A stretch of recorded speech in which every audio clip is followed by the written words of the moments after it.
Hello and welcome to Self Talk. I'm Rachel Astarte. Today I have as my guest Kirk Nurmi. He rose to international prominence as the lead counsel for the infamous Jodi Arias. The stress of that case brought cancer into his life, and with cancer came big changes, a whole new life, a life wherein happiness is now his beacon. And with this beacon in view, Kirk has written for the New York Daily News, authored 8 books, has spoken all around the country, and in October of 2020, he debuted his one-man show, Overcoming Jodi Arias. He's appeared on Crime Stories with Nancy Grace, Court TV, Dr. Oz, The Mel Robbins Show, and The Today Show, and has also been featured in documentaries on Discovery ID and the Oxygen Network. And here he is with us today on Self Talk. Thank you, Kirk. Rachel, great to be with you here today. I look forward to having a great and hopefully meaningful conversation. Yes, I'm sure we will. And we spoke a little bit earlier about your being a personal assistant to your wife of 28 years and your 4-pound Chihuahua. And you educated me immediately that a 4-pound Chihuahua does indeed need a personal assistant. So I just can't even imagine what that would be like. Well, you go find yourself a Chihuahua and you'll learn quickly. They will soon take command. Fantastic. Because this is a show about the self and about self-growth, and you've experienced so much of it, I'd love to start at the pivotal moment for you of where your life began to shift. And of course, I would want to talk about your work in the Jodi Arias case. And I'm sure a lot of you remember that Jodi was accused of killing her ex-boyfriend, Travis Alexander, in 2008. And the case went to trial in 2013, and you were her lead counsel. So explain, if you could, a little bit about what that was like for you.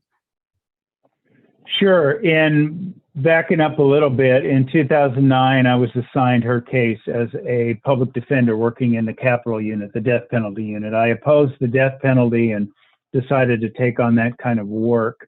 That work began to wear on me, and I was going to leave that job behind, but the court ordered that I retain Ms. Arias's case. And ultimately, as you said, the trial began in 2013. And I began, without really realizing it completely, I began to lose something that I never thought I'd lose, and that was my anonymity. The trial soon became a really media sensation, right? People were streaming it on their phones. It was live streamed worldwide. It gathered in appeal. I mean, people were waiting outside the courtroom hoping to get in. It became a big, not just a media event, but really a cultural event at that time. And, you know, back then I was a little heavier. I shaved my head, and, you know, it just, I was no longer had the anonymity. I began to be associated with her, and everything I do kind of went through that filter. In my show, one of the things I say in my show is that, you know, I could cure cancer, heart disease, and a few other ailments, maybe find a way to create world peace. And when I die, it would still be the Jodi Arias' former lawyer, you know, passed away. And it wouldn't be Kirk Nurmi did all those great things. It would be Jodi Arias' former lawyer did all those great things. Yeah. And one of the things that made the trial so unique and so life-changing for me, I guess, is not just that it was a trial, because I've done plenty of trials before, and death penalty trials, they take a while. But it was about 2.5 years before the trial was finally resolved. There was a hung jury in the sentencing phase for the death penalty. The state still pursued it. And to make a long story short, so it was in April of 2015 before I was finally free from those chains of being representing Ms. Arias. And I decided to kind of do some of those things that I catch up on time, you know, take some of those bucket list vacations, kind of get back to that wife of 20-something years at the time and that 4-pound Chihuahua, and spending more time relaxing, and took a few trips, and it was really great. But a few months later, I came back and I felt inflammation, a lump under my armpit. And long story short, that turned out to be a sign that I had stage 3 non-Hodgkin's lymphoma. Wow. And this was at a time where I felt like I was fitter than I'd been in years, all this stuff. And it just really hit me hard because I knew in so many ways, like on a worldwide stage, my name had been trashed, the public shaming, whatever you want to call it, cancel culture, all those things had happened. And then I had this diagnosis. And I think the maybe this kind of builds up to, there was this one moment where a shift really started, was that after I had learned of this diagnosis, I was out for a run. It's still hot in October, but my wife is a teacher. We get up early. So I'm going for a run early morning, and I know that I've got, this cancer to deal with. And I really started thinking about whether I wanted to go through chemotherapy. Now, I knew what that would mean. Cancer was going to take its course. But here I was in my late 40s. I had built this career. I was tied to my identity as a lawyer. And it had been completely trashed and tarnished. And my reputation had been completely trashed and tarnished. And so I began to wonder, what kind of life would I be fighting to live if I went through the chemo chair? Right. And so I went to kind of, I guess, what you might call a dark place. But ultimately, I decided to go in that chemo chair because I made a promise to myself that I wasn't going to live my remaining years, should I beat cancer, in the way I had my prior years. And that's when defending myself, I wrote one of my books, it's called Defend Your Greatness. That's when that concept really kind of came to my mind. And then, really making happiness that beacon and making all sorts of changes in my life. Yeah, that's incredible. So what was going through your mind? I mean, I want to back it up to prior to your cancer diagnosis. So much of, and you've lived it, right? But just listening to your experience, my heart is racing, right? You're going through this trial. Your name, as you said, is being trashed. It's associated with all of this. You've lost your anonymity. How were you dealing with your stress at that time? Well, the cancer showing up probably tells me that I wasn't doing it very well. But it was one of those things that was all encompassing, because it was the kind of thing that, if I went out to dinner with my wife on a Friday night, I might be recognized. I mean, literally, and I don't say this to boost my own star, I turned on the TV at 5 a.m. and there was clips of me at trial. I turned on the TV in the weekends. It was on the radio on my drive home. It was one of those things you couldn't escape. So it kind of became a bit of a bunker mentality, like focusing on my job. You have to do a certain particular job. There was certainly hypervigilance because we were getting threatened. My co-counsel's kids were getting threatened. I was concerned about my wife's safety. There were all kinds of things going on that just really brought up this bunker mentality with these death threats and everything else, because it wasn't just losing my anonymity. There was a degree of safety that was lost with that, because there was so much anger and vitriol against me at that point in time. And I still get it today, not as frequently, but, I still get it today as well. So, yeah, it's one of those things where I just really tried to focus on the job at hand, because it wasn't the kind of thing that I had much choice about, because I was ordered by the court to do it. Yeah. And I think that's just it. I mean, talk about the hero's journey. You refusing the call, saying, I don't want, this is not something I want, and you don't have a choice. You have to do it, and you have to make the best of the situation and go through hell, and so your connection to the cancer, is that this was, what I'm hearing is this was stress related, lowering your immune system to the extent that it made you ill. Yeah. I believe that to be the case. I mean, it was, like I say, 3 or 4 months when the diagnosis happened. I knew in my heart, I'm a person who believes a lot in the intelligent capacities, the cognitive capacities of the heart. And I knew in my heart right away that this was the reason, the stress, because non-Hodgkin's lymphoma is basically healthy blood cells turning on themselves. So, ultimately it was that stress, right? And so getting away from that stressful lifestyle of a lawyer, or what can happen to a lawyer, was really important to me when I came out of it, making those changes. Beautiful. And let's talk about that. So what did you do? I mean, that's a radical shift. Explain how you got out of that, that cycle that you were in. Well, sure. First thing I did, I guess, is I made the choice to stand up for myself. My client had done some interviews, made some insinuations that her defense, which was self-defense, she accused her victim of being a pedophile, all those sort of things, right? And just to refresh people's memories, and basically tying me to that strategy, if you will, which wasn't true. Wow.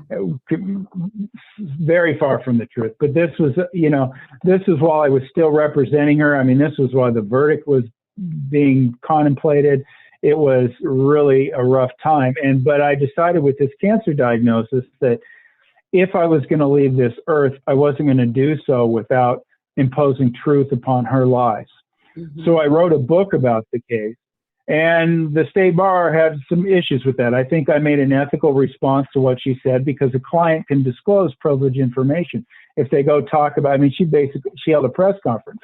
Right. So I went round and round with the bar, and eventually I thought, what, consistent with my promise to myself, I eventually got to the point, and it was hard because being a lawyer was so much a part of my identity. Yeah. I asked for voluntary disbarment because in my heart, using that cognitive abilities in my heart, I asked for that because I knew that the growth that I needed to undertake wasn't going to come about if I hung on to too much of the past, right? I had a new mission. I had something different to do, and I couldn't do that if I was still a lawyer, right? Right now, I'd be in an office somewhere, doing or in court doing lawyer stuff. We wouldn't be talking. I wouldn't have gone through the introspection and had the mentors I have to be who I am today. Yeah. So I knew on some level, I didn't know it all, obviously, right? But I knew I needed to cut that cord, and I did. And that was really a monumental moment when that motion had been granted, because it was time for a change. It was time for a new life, if you will. Yeah, it's beautiful. And I heard that as the first step was to take care of yourself. And it just didn't matter even losing your career to do that. In fact, that might have helped you in the long run to get better. Yeah. Yes, because I think so often in life, we go to parties, we interact with people. One of the first questions is, what do you do, right? What do you do? And that becomes so much of who we are. It incorporates into our identity, right? And I've done some coaching for lawyers, and that was one of the reasons they hated the job, but they didn't want to lose that relationship they had with that identity. But one of the things I tell people is that whatever career you have, you existed before that career, and you're going to exist after that career. So you're not an accountant, you're not a doctor, you're not a therapist. You're Rachel, right? And you're a Rachel that's existed as a girl, as a college student, and there may be a time when you decide to change professions. So that sort of thing, we get too tied up into that. And sometimes that identity we've created for ourselves is something that we started pursuing when we were 18 or 19 and decided this particular major in school would be good, right? And we run out the clock when we get unhappy as an adult. 10, 20 years later, we decide, we were just going to run out the clock because it's easier to do that. It's easier to not make those changes. Right. And I decided that I really wanted to make those changes because I wanted to really live my life and not run out the clock as a lawyer. Yeah, that makes perfect sense. And I love what you said about not sort of becoming the things that we do, right? That our career is not entirely who we are as people. Ideally even is how do you bring your true self to whatever work you decide to do, which sounds like you're doing now, Yeah, I think that's how we flourish. In my book, Defend Your Greatness, I talk about that inherent joy and value and purpose we bring into the world as a kid, and we're not concerned about the brand of our shoes or clothes or anything else, or our social status. And then all those things begin to intercede and kind of compress us down and keep us in that identity that may not be consistent with what's in our heart, right? To do something else. And look, I know we're adults, so I'm not telling everybody go out there and quit your job and everything else. We got to, honor a modicum of practicality, but beyond that, we can move into happier lives when we start pursuing what's in our heart and understanding that these identities that we've created are more illusions than reality. And if we can, that makes them easier to move past when we see them as illusions or transitory aspects of our lives. Yeah, absolutely. I love what you're saying there. So for you, on your journey, taking care of yourself meant I have to write this book. I have to clear my heart. I am asked for voluntary disbarment. Then what happened? What happened? There was a lot to undo there to get yourself healthy and well again, both physically and emotionally. So what were some of the things that you did to help you clear out some of that toxicity that had been building up? Sure. A lot. This is probably about the time a lot of spiritual growth occurred, and I connected to a lot of mentors who were really helpful. Through the magic of YouTube, I started following a guy by the name of Kyle Cease. He's pretty big in the development world, and he was an actor and a comedian, pretty prominent. Had some big specials on Comedy Central, etc. And just decided he wasn't happy and needed a whole new direction. I started following him on YouTube. Ultimately got the chance to work with him one-on-one. And then I worked with, had a great experience working with Dr. Sean Stevenson, who, if your audience isn't familiar with, should become familiar with. He's known as the 3-foot giant. He was born with a brittle bone disease, and people say, the doctor said he wasn't going to live more than 48 hours, what have you.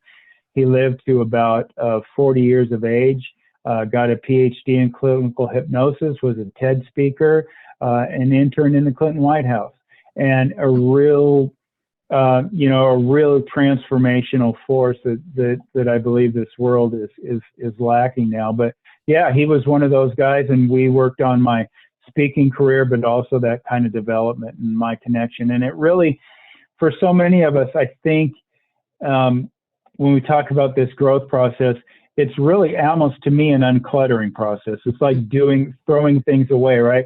Like weakening your connection to that identity, weakening your connection to the idea that, a Tesla, I'll just use that as a hot car at the moment, right? That a Tesla is going to make you happy, or all these other things are going to make you happy, and reconnecting to who you really are. Mm-hmm.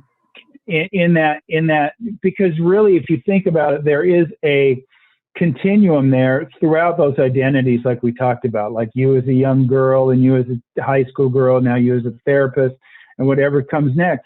There's a common thread, and that common thread is what we're about. And the closer I think we connect to that, the happier we're going to become.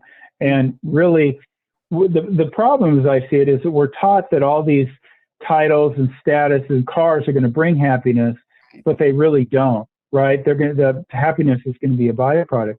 Well, I thought, why not lead with happiness and see where that takes me? And I've certainly been having a heck of a good time with some of the things you referenced in my opening there. Yeah. So what does that mean? Help some of the listeners who might not be able to wrap their head around, what does it mean to lead with happiness? Well, I think it means finding joy in every moment and every time, and realizing the importance of happiness, wondering why are we here if we're not happy. One of the things I did in my journey is I confronted myself with the question, are you happy? Now, I don't know how many people, maybe I'm the only one, but here I was in my late 40s, and I had to ask myself, are you happy? And that was a tough question, because you just assume you're happy. Okay, I've got a house, I've got a nice car, whatever, right? And we don't confront ourselves with that question, because it's easier to say yes and move on, because that means no changes. Right. But if the answer is no, then you have to start making changes. That begins to put happiness into view. what does happiness mean to you, right? So Right. I wish I could give you one answer, right? But it's following what that means to you. Like it could mean painting, it could mean speaking, like, you know, it could mean all different sorts of things. What do you enjoy doing? Why aren't you spending more time doing that? What is interfering with that? What is in your heart now? Not what was in your heart 20 years ago. What's in your heart now? And working towards that beacon. And for me, it's the speaking, it's the writing, it's the TV work I do, all those sorts of things. That became my source of happiness, and that's what I follow. And it doesn't have to be some big grandiose plan. It could be, I'd like to start painting on the weekends. And who knows what that's going to lead to, right? Because you follow those little callings, you follow that happiness, and maybe you're happier at work, or maybe you start thinking, I want to do something else. You just follow those leads of your happiness. So what I would advise the listeners to do is not just ask themselves, are you happy? But really confront yourself with that question, because that's going to lead to those answers that are going to put a good vision or an image of what happiness is going to be in front of you. Then you can start pursuing it. Yeah, absolutely. And as you were explaining this beautiful process, all that was ringing in my ears was patience. You have to have patience. You know, so many people want happiness now. You know, I want to be happy right now. And from a therapeutic point of view, I say, well, then be happy. You know what I mean? It's entirely up to you to do that. But there's something else to saying, find the things that give you joy, find the things that, you know, even if you do a little bit of painting or writing or playing music or whatever you're into every day, you're building those happiness muscles, or contentment, or whatever you want to call it, you know. So I'm going to throw a tricky question at you, but I'm sure you can handle it. All right. What do you think is the difference, if at all, between a happy life and a meaningful life? Boy, I don't know that there is one, because I think we find our meaning in happiness. I think, you know, I'm a kind of person with view that we're here on earth to learn, but we also are here on earth to do so joyfully and embrace the lessons. And I think if we follow those callings in our heart, that brings both meaning and happiness, because I think when we're happy, then we find more of our meaning, as opposed to, you know, if, you know, you're an accountant, your meaning isn't to just like, you know, be an accountant and sit there. That's not your purpose on the planet. It's not, I don't think there's some source up there saying we need more accountants, we need this or that. You were brought here, each and every one of us was brought here for a particular purpose, and reconnecting to that brings meaning, both meaning and joy. So I think they're interconnected. And that's why I talk about that in Defend Your Greatness, because so many things are heaped on us, right? You talked about happiness. I don't know how to be happy. We weren't taught to be happy. We were almost taught to be unhappy. We were these happy kids going along, and they said, oh, you're going to have to grow up. You're going to have to get a job. You start hearing all those stuff, right? You know, I heard this great quote the other day, and I wish I could remember who said it, but the question was, what was the stupidest thing you did as a kid? And the answer was wishing you were an adult. Yeah, and there's so telling, right?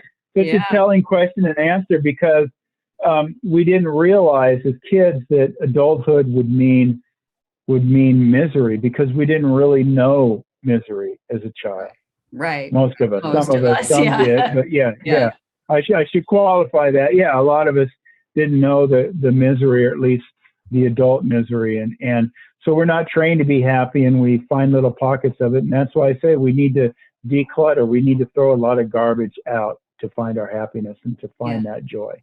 That's so true. And that's part of the therapeutic process as well, is uncovering the gems of what our original and true self was, you know, that perfect being we were when we were born. You're so right. We had to learn to be unhappy. You know, there's so much in the world and so much joy. You know, as a kid, you're playing with sticks and rocks and making, you know, great, fantastic worlds out in the backyard. And we lose that. A lot of us lose that as we get older with responsibilities and things like this. So what a wonderful path I believe you're suggesting is to find your happiness and find out how to encourage it and help it grow. Yeah. Yes, you have to nurture it because you've been taught just the opposite. So you need to reteach yourself, unlearn all that other crap and teach yourself how to be happy. Beautiful. So I know you have authored 8 books. Where can we find your 8 books? Sure. You can go on kirknurmi.com. Mm-hmm. That has a link to all my books. It has a link to my my fan page, which allows people to get inspirational messages from me or sit down for a one-on-one coaching session. I do some life coaching. And one thing I'm really excited about that I think is another way that people connect to their joy and their happiness is self-care. And I've started, now that I've been declared cancer-free, hit the 5-year mark of remit. Wonderful. Thank you. Hit the 5-year mark. I've started now recently on a show called Radical Body Transformation, and I've lost a lot of weight. I'm getting skinnier and stronger and feeling really connected, more connected to source energy, because I feel like the better we take care of ourselves, the more we're telling the universe that we're showing up for the reason we're here. Right. And we talk about all those reasons we're here. But if we check out, if we're drinking too much or smoking too much or whatever, we're almost saying, or eating too much, we're almost saying we don't want that mission. We just want to do these other things, right? But when we take the best care of ourselves, I think we're telling the universe we do. And that's what's been so fun about Radical Body Transformation. That's coming out on Amazon Prime. As a matter of fact, we're filming in Vegas next week. Wow. So I'm going to be doing some workouts and working with my coach. And that's been a really, as a matter of fact, I'm hitting the gym once we're done here today, Rachel. Nice. So, excellent. But that's been kind of a really neat pattern in my life. So people can check out that too and see if that fits in something they want to do as well. So Radical Body Transformation, and that is on your website, kirknurmi.com. Yeah. That's right. Okay. There's a link to my coach, and you can learn about the show, and maybe you'll join me on the cast. Yeah. Wow. Ooh. Sounds really good, actually. Yeah, that's fantastic. And of course, we're going to have all the links in the show notes so that people can find out how to reach you and find your books. And it's great that they're all under one on one website. Kirk, wow, it was a blessing having you on the show today. And I just want to thank you and wish you all the best in your amazing transformation as it continues. Well, Rachel, thank you so much. And I really appreciate people like you that just not only the heart you bring to this, but the fact that you have a forum like this that allows people the opportunity to connect with those things. That's really great. And it's always an honor to speak to someone who takes the time to do that, to help motivate others and help lift them up. So it's truly an honor every time I'm on a show like this, and particularly yours here today, because I can tell you're a very connected and open-hearted person, and I appreciate that so much. Well, it was a pleasure having you. Thanks again.